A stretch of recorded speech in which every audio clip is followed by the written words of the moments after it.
Welcome to Head Talks Life in Lockdown podcast, brought to you by Loathing Events. Hello, Lisa, and welcome to podcast. Thanks for coming on.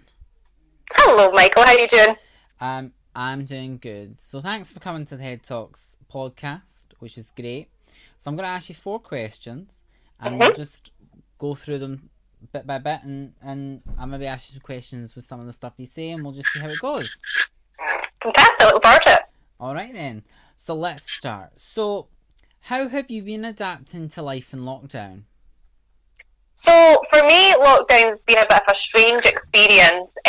So I live alone, and definitely now we're kind of at the tail end of the lockdown with phase 1, hopefully getting started by the weekend. I'm feeling a lot better, but there's definitely a period within lockdown when I was just so fed up, feeling quite sad, miss my friends, miss my family, and just missing the life that we had before this pandemic. But I think it's all about just adapting to the situation and just trying to keep away from, social media a lot. I took a break from social media to kind of stop myself from seeing too much. It would end up making me feel quite anxious or something like that. So I think it has taken me a bit of a while to kind of adapt to whatever this new kind of situation is going to be, when we get out of this. But overall, I think I've adapted not too bad. I'm feeling okay. I'm feeling a lot better than I did in the middle of it anyway. Okay. So is there anything you've done that's been weird when adapting to obviously being in lockdown in your house on your own? Is there anything that's been like unusual when adapting to something? Nothing really unusual. I mean, definitely taken far more trips to the fridge than I ever have done before, out of pure boredom. It's funny because I actually think lockdown's actually been quite nice for a lot of things, because you've kind of had an opportunity to kind of stop and do things that you might have had on your list for ages, but you've never really felt like you've had time to do it. Although, I've been still working throughout the full of lockdown.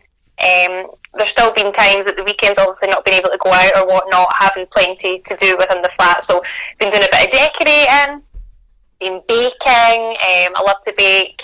I've also taken back up a hobby that I used to have many, many years ago. So I've started painting again. So I really enjoy painting landscapes and seascapes and stuff. So when I finally get to see my family, each member of my family will have a lovely canvas painting for their wall. But yeah, I think there has been really nice parts of lockdown. Just having a moment of stillness in this kind of weird situation has been quite nice. Alright, okay. Sounds like you've had an interesting lockdown then. You've been painting, which is, it's nice to hear from the other people I spoke to as well. They're starting to do things that they like to do. Someone I spoke to had never made tablets before. They always said they wanted to. Oh. They have. For the first time ever. And then you're saying you used to like to paint, but you've never really had much time to do it with everything you do. And now that you like, well, I'm in here, I've taken advantage of that, and you've started painting. That's really good. It's interesting to hear the things that people have been starting to do again since they've been stuck in lockdown, because they're discovering hobbies they've never had, or they're going back to hobbies they've not done in a long time. I know for myself, I used to love going cycles when I was younger, but with everything that I've been up to from college and working and trying to run my own business and then things like that, there's so much to do. I never had that, and then I'm like, oh, just go for a bike ride. Yeah, absolutely. I think because people get so consumed into their normal daily routine that they seem to forget they should be doing things that they actually really enjoy or used to enjoy doing. So for me, like, I hadn't painted in probably about 10 years. I mean, that's quite a long time. But when I got back into it, I actually felt so good after doing it.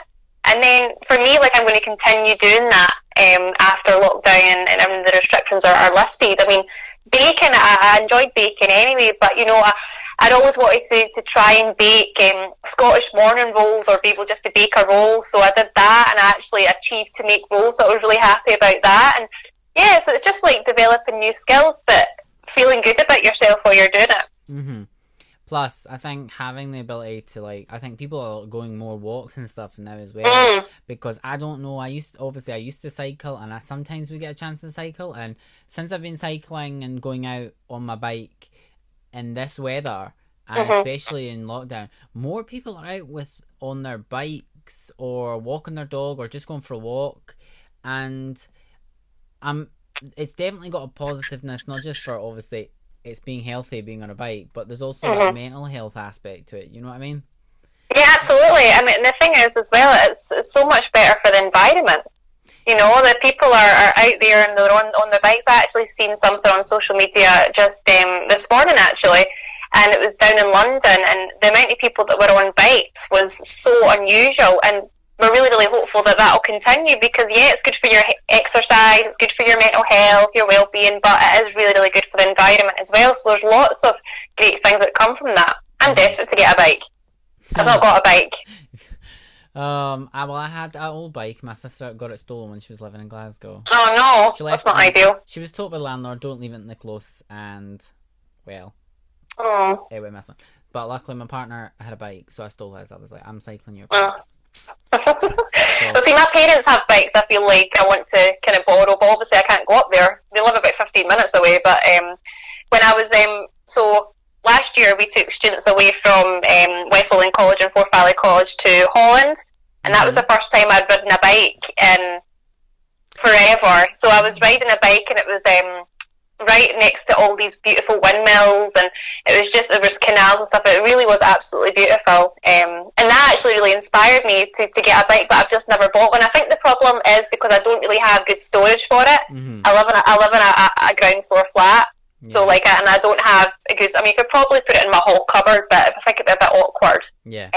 But my dream bike is definitely to get a nice pastel coloured bike with a beautiful basket on the front, like very Dutch. That's like my dream bike. Yeah, that sounds lovely. Really nice. No, I know, gorgeous. It is very me. It is one of those things. It's like I stopped cycling for a while when I was younger. After I used to cycle because of school, and then obviously the college has done quite a few excursions, I've got to admit, to like that, because they have a lot of the European, I think, Erasmus projects. Yeah, they do. I remember going with them to Holland as well, to the Netherlands area, and you're instantly right. You're cycling to the school in the morning. You're like, what? And you're like, that's totally. I'm not. What? You can't. You're like, oh, okay, and then you have to do it, and then you're like, right, this is totally different. I think the thing for me is when I was over in Holland was, I mean, it's incredibly flat, so it's super easy to like cycle and walk everywhere. But because I'm so used to just jumping in my car and driving everywhere, I didn't have a car when I was over there, so I literally did have to use public transport, and I had to walk everywhere. And I actually felt so good doing that. Like, I felt so great when I came home, like, and I kept up the walking as well. I just felt a lot healthier by doing that. So that's definitely one of the habits that I tried to keep when I came back from there. Oh, that's good. I'm loving our conversation so far. It seems like we've kind of crossing over into also touching subject 2 by us cycling and things. It's keeping people keeping ourselves healthy and keeping up. So we're kind of answering some 2, but I'll still ask 2, which is there any like really core things when we ask that question that you've done to cope with being in lockdown? Like you said, you've painted. Is there anything else you've really done to like help cope with being in lockdown? Yeah, a good few things. I mean, I'm generally quite a very sociable person, so most weekends I'm out and about, you know, doing something with either my friends or my family, and I'm never usually in at the weekend. So for me, this is a massive adjustment, and a lot of the time when I'm going out with my friends and stuff like that, it's because I really enjoy it, but I know that it's good for my mental health and my well-being to be with people. So the change for me has been quite strange because I don't really have that anymore. So the way that I've just been having to cope is making sure that I'm keeping in touch with people, obviously, via maybe the house party app on a Saturday night, where me and my friends will come on, we'll have a couple of drinks and stuff. I think there was one weekend where me and my friends were on the house party app and we were on it for 6 hours. It was ridiculous, but it was such a great night, and you know what, it felt like we were actually out on the time. It was so fun. But other things, you know, just keeping in touch with my friends and my family. I actually live really nearby some of the canal routes in Falkirk, so I've been going for beautiful walks up to the Falkirk Whale or to the Kelpies as well. Another thing that's really important is actually just to have not any screen time. So, like, because I'm still working, I've been doing a lot more, you know, of things online, and I just think it's really good for your mental health and your well-being just to kind of switch things off, or like just read a book and turn your phone off for maybe an hour or so. And that's what makes me feel good. I mean, for a while, I deleted my social media right at the very beginning of the lockdown because I kind of felt like there was just too much of the information about what was going on. It was starting to make me feel really anxious. So I decided I'm going to deactivate and just take it off my phone. And my goodness, it did me the world of good. I felt so much better, and I was controlling the amount of information that was coming to me because, you know, it was so scary at the start because, I mean, I think I was quite naive about it at the start, actually. Like, I didn't realise how bad it was actually ever going to be. And, you know, here we are, what was it, 10, 11 weeks now into lockdown, and, you know, hopefully the First Minister's going to announce it tomorrow that we'll be allowed to at least go in someone's garden, so I can go and stand in my grand's garden and speak to her and not feel bad about it or whatever. Do you know what I mean? Yeah, I'm looking forward to all these things, but these are the kind of things I've been doing to kind of cope.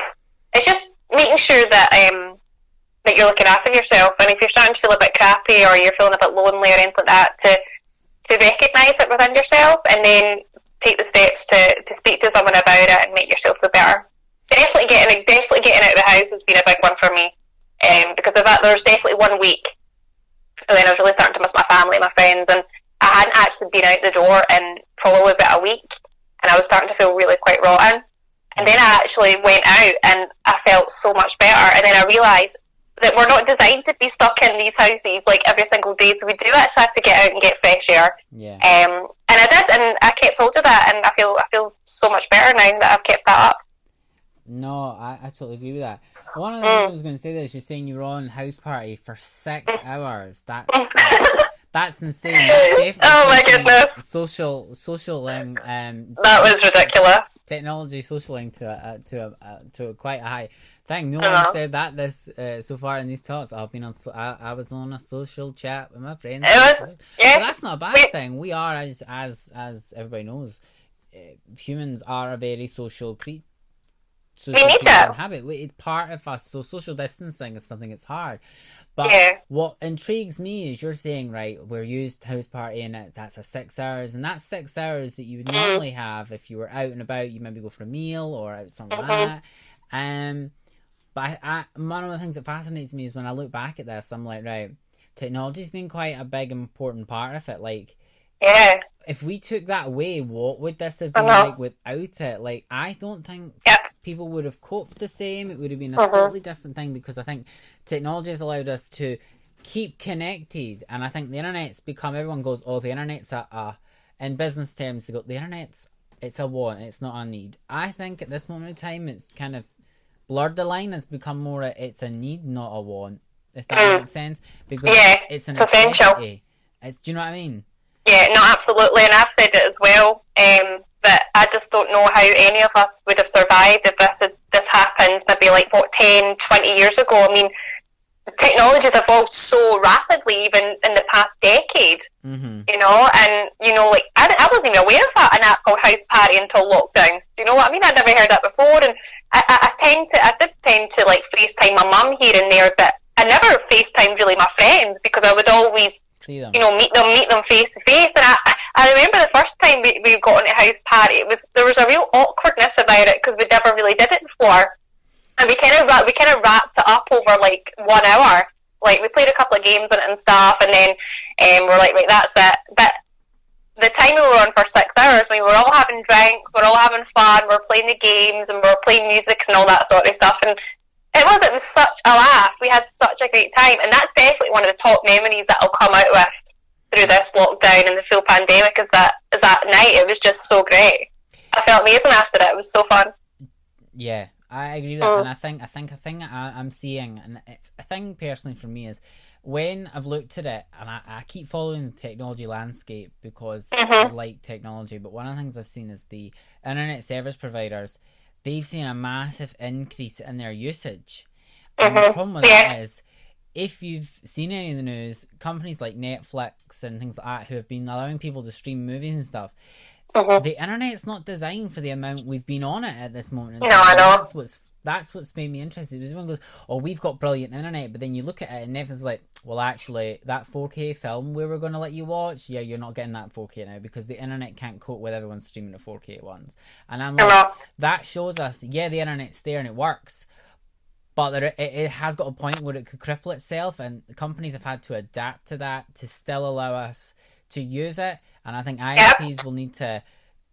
I think they will invest much more in the internet, because I think the government will be like, right, this is a thing that needs to happen, because that's social media companies as well. Like Twitter, I think, is one. I can't remember the other ones, saying staff can work from home if they want just from now on. They don't have to come back to an office. And I think that's going to be a massive change.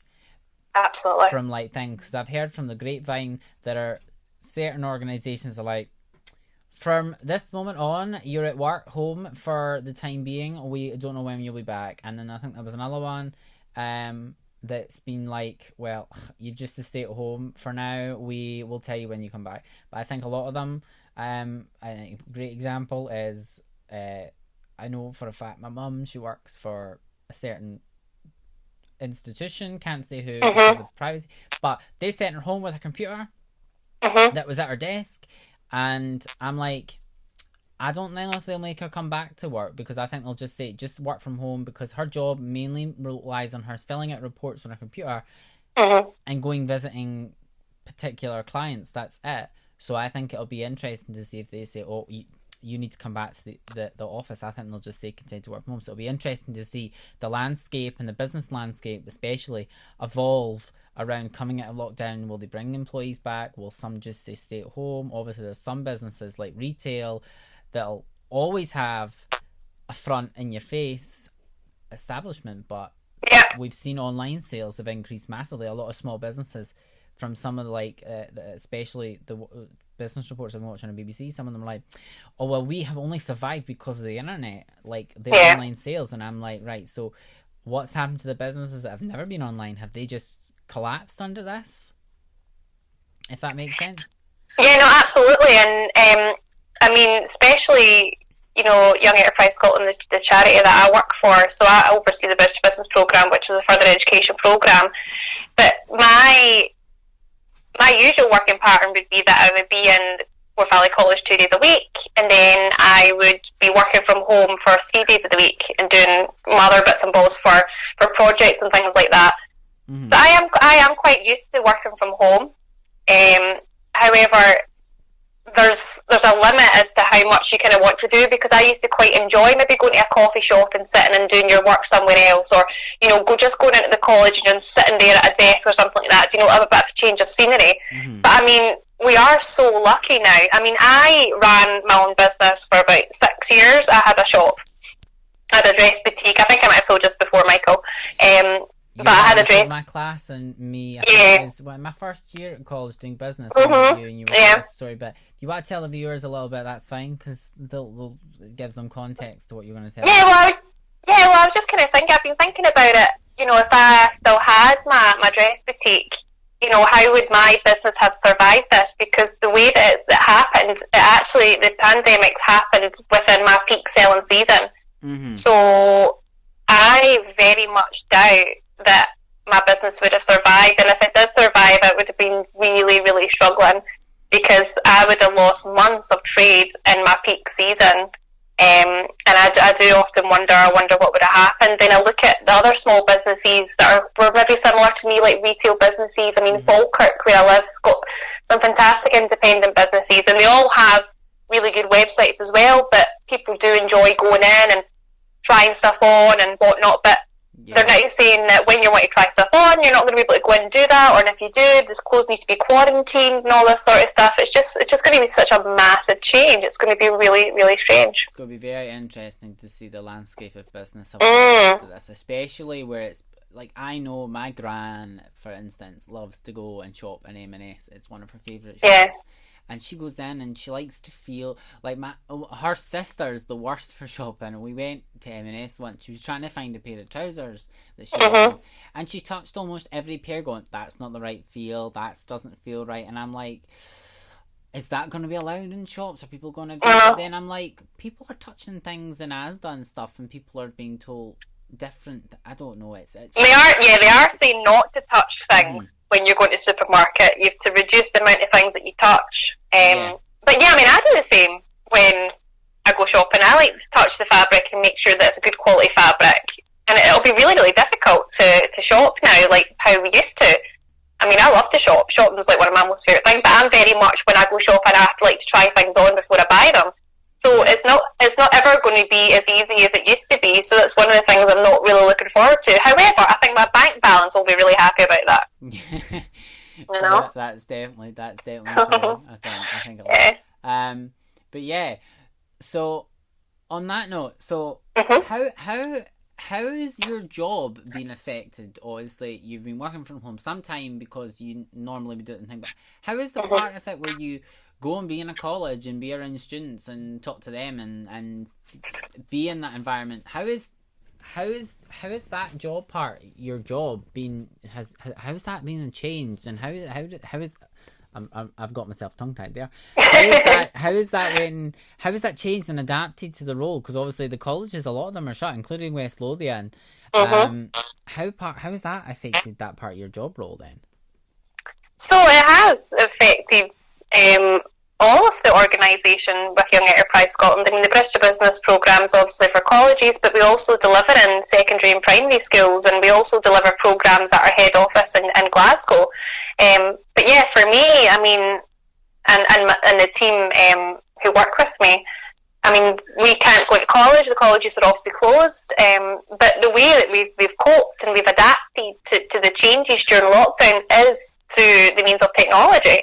You know, I kind of felt very much at the start of the lockdown that the organisation that I worked for were never closer, because you were actually interacting with people that I wouldn't see for months because I don't work at head office. So you were getting to know people a lot better than you ever did, and every single week now throughout the full lockdown we have like weekly calls just to check in and make sure everyone's feeling good, and it's just to kind of update about things. And you know, it's technology that's made a lot of what we still do possible. I mean, I'm still supporting students via Teams, Microsoft Teams, you know, via email. We had also launched a college-wide competition called Social Innovators Challenge, and we were still able to do that and offer students that virtually. So if they actually wanted to originally enter the competition, they would have to be physically there within a workshop, but we then amended our resources so they were virtual, so they could actually just access it. So we've adapted really, really well, and it really is because of technology. And I think that's why, you know, we're so lucky that we live in this day and age that has all these things accessible to us, because, you know, it's going to be really, really different now, going back into colleges and how the way colleges and schools are going to deliver their education. I mean, very much part of what we do is going into college classes, delivering workshops, speaking to students, being in groups of students, running events as well. And that's not going to be the same anymore. So we're obviously going to have to be adapting how we're going to deliver our programmes. And it's definitely stuff that we're currently working on at the moment. But yeah, I think we've adapted really, really well to the situation. But it has got a lot to do with everybody pulling together and technology. Yeah. I definitely think it's going to be very interesting to see, especially education jump back. I think colleges might find it a bit, I don't want to say easier, but for primary schools and high schools, when they start to go back, they have their years. They have roughly 30 people in a room. A college, on the other hand, has the ability to, you apply and then they accept, so they can. I think they've got a slightly. No, I wouldn't say easier, but they've got a more way of controlling how many people's in a class compared to like a school or a high school where it usually is always 30. But in college you could have a class, like when I was studying events, it was only 10 in the class, which was fine. But then I did business and there was 20 people in the class, so there is that. They can choose how many people's on a course, which might make it a bit easier for them. But in high school and primary, I think that's where we're gonna see the biggest dramatic change. I think. Yeah, it is. It's going to be really, really odd. It's going to be an odd feeling for sure. But yeah, it's really interesting hearing your perspective, because obviously you work for Young Enterprise Scotland. You've ran your own boutique shop, so you've got different perspectives on things, which is great, because obviously it gives our listeners a different aspect of hearing about someone in lockdown and hearing about life in lockdown as well. Which is the point of the podcast, is just to get these perspectives. So it will be really interesting to see what happens and how it changes, and maybe even have you on in the future after lockdown and kind of see what you have to think of where we are then, to where we were when we had this conversation, to see what actually we've talked about that has happened, if that makes sense. Yeah, absolutely. It is. There's something quite nerve-wracking about it, but quite exciting about it too, because just to see what's going to change. And I really do hope that things do change in a more positive way. I hope people come out of this with a more positive mindset and are more compassionate about things as well. I hope people have changed a little bit through this experience. I'm thinking one thing that just popped into my head there as you were saying, we'll come out of this hopefully better, is I do think people will the way what I'm trying to say here is, I think some people, especially the younger generation, they've been very stuck in their phones and they do thing, but then they've not had the chance to interact with their friends as much. But one of the things they've been seeing is the environment's having a bit of a bounce back. We've got it really is seeing super clean, crystal clear canals.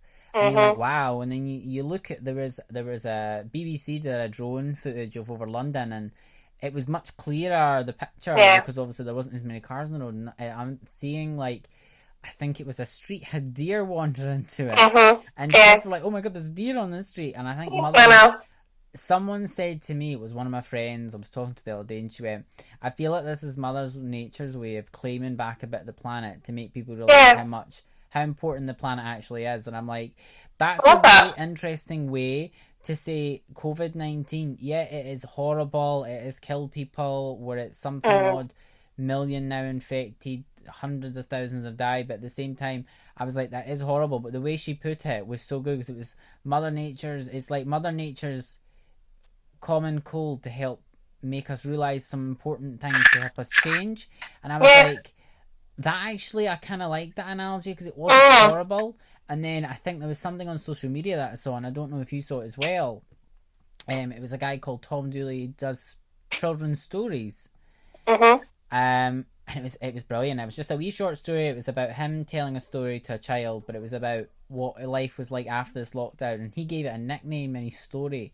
And I was like, that might be what it ends up being called. It was called The Great Realisation. Oh, that sounds lovely. No, I haven't heard that. I need to check it out. I was like, that might be what this is called, because it's making people realise how fragile things are and how important things are. And I think the name he gave it, I was like, that's brilliant. I think I completely agree with what you're saying. Definitely one of the things that I have enjoyed most about it is actually just seeing nature take over.